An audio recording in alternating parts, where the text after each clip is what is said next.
സ്ഥലത്തുനിന്ന് ബൈ പറഞ്ഞു പോകുമ്പോ ആ സ്ഥലം നമുക്ക് ആസ് എ ഗുഡ് ബൈ അതിന്റെ ഏറ്റവും ബെസ്റ്റ് ബ്യൂട്ടിഫുൾ വ്യൂ കാണിച്ചു തരുമെന്നാണ് ഒരു വിശ്വാസം.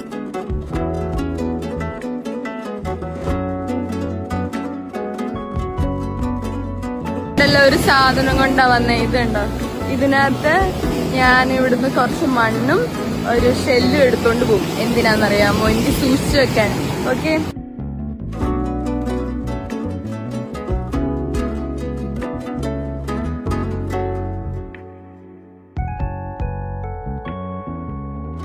ഞാൻ എനിക്കായിട്ട് പോണ്ടിച്ചേരിയിൽ നിന്ന് ഇത് മാത്രമേ എടുക്കുന്നുള്ളൂ.